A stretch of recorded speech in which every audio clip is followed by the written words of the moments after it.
Welcome to the Walk with God podcast. I am Majorie Lewis. Explore with me the complexities of ancient biblical families as they intertwine with our modern day family life. Unlock God's plan for us. Story of Joseph. My name is Joseph. When I was just a lad, my mother Rachel died in childbirth with my brother Benjamin.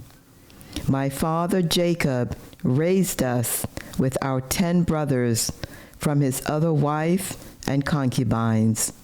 One day, my dad gifted me a coat of many colors, and my life changed forever.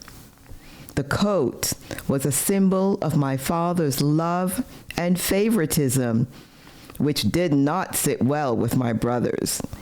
They grew increasingly jealous and resentful.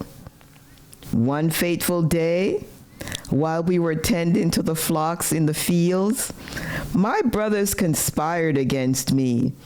They stripped me of my precious coat and threw me into a pit, intending to leave me there to die. However, a caravan of Ishmaelite traders passed by, and my brothers decided to sell me into slavery instead.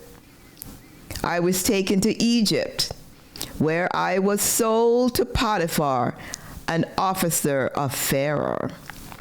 Despite the hardships, I remained faithful and diligent, earning Potiphar's trust and rising to a position of responsibility in his household. But my trials were far from over.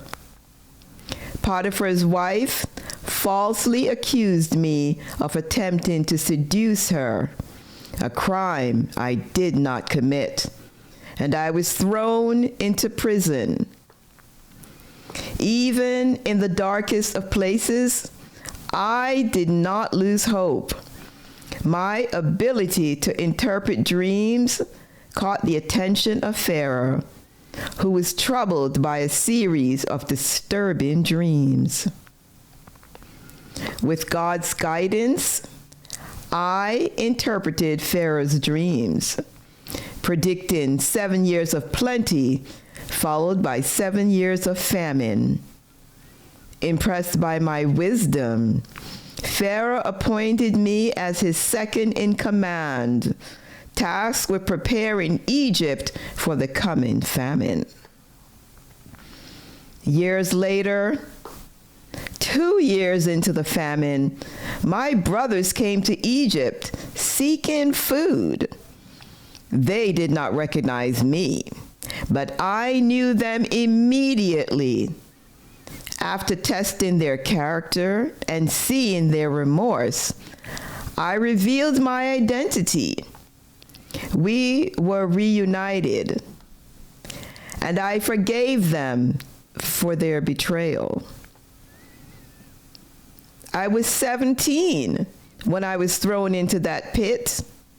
Now at 39 years old, a man and ruler of Egypt, 22 years had passed by since I last saw my father Jacob and my mother's son Benjamin.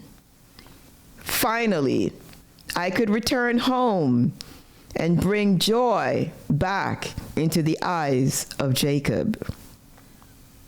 My journey from favored son to slave, prisoner, and finally ruler of Egypt taught me the power of resilience, faith, and forgiveness. My life, marked by trials and triumphs, became a testament to the enduring strength of the human spirit, intertwined with the spirit and guidance of God. Small Q&A. These Ishmaelite traders, are they by chance descendants of Abraham's firstborn son, Ishmael? Yes, the Ishmaelite traders are indeed considered descendants of Abraham's firstborn son, Ishmael.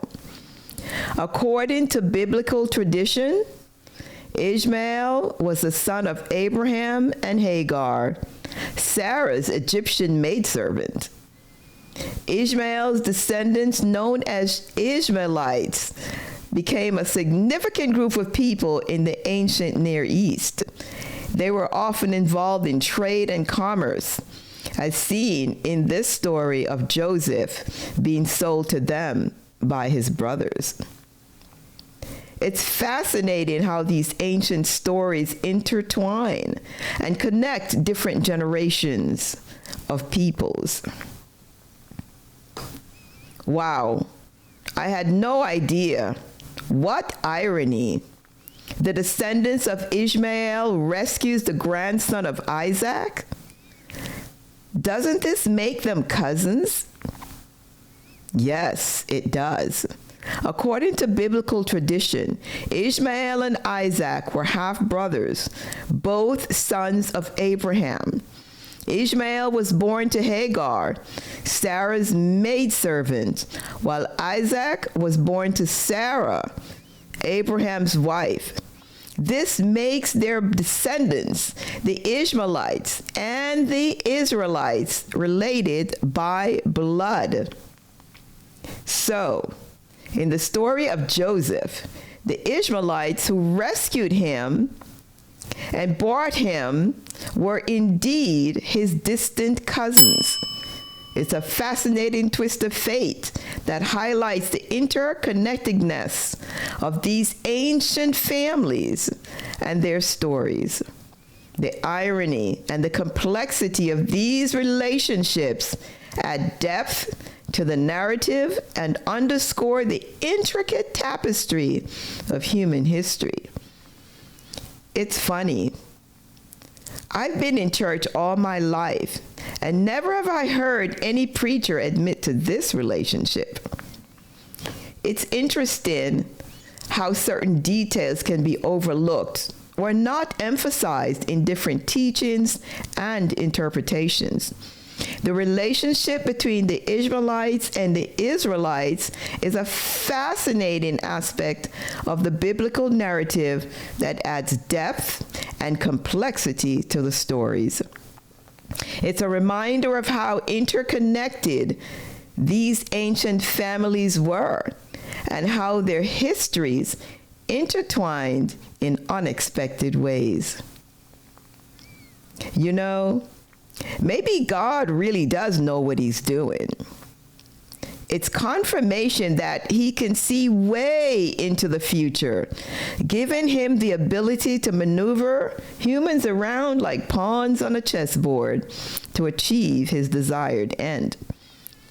Joseph's reconciliation response to his brothers reflect the understanding that everything done to him was a part of a greater plan of God to prepare a path for Jacob and his people to survive the coming 7 years of famine. This profound reflection into the life of Joseph illustrates a belief in divine providence and the idea that events, even those that seem tragic or unjust, can be part of a larger, purposeful plan. Jacob's journey from betrayal to reconciliation and his rise to power in Egypt are seen as orchestrated steps to ensure the survival of his family during the famine. Joseph's ability to forgive his brothers and recognize the greater good that came from his suffering is a powerful testament to faith and resilience. It shows how, even in the face of adversity, there can be a sense of purpose and hope. It's a reminder that sometimes the challenges we face may be part of a bigger picture that we can't fully understand in the moment. This insight into this story highlights the depth and complexity of these ancient narratives and their relevance to our lives today. Everyone has their own story to tell. Stop worrying about others and start making yours a reality. Amen. Thank you. Please take a moment to like and subscribe.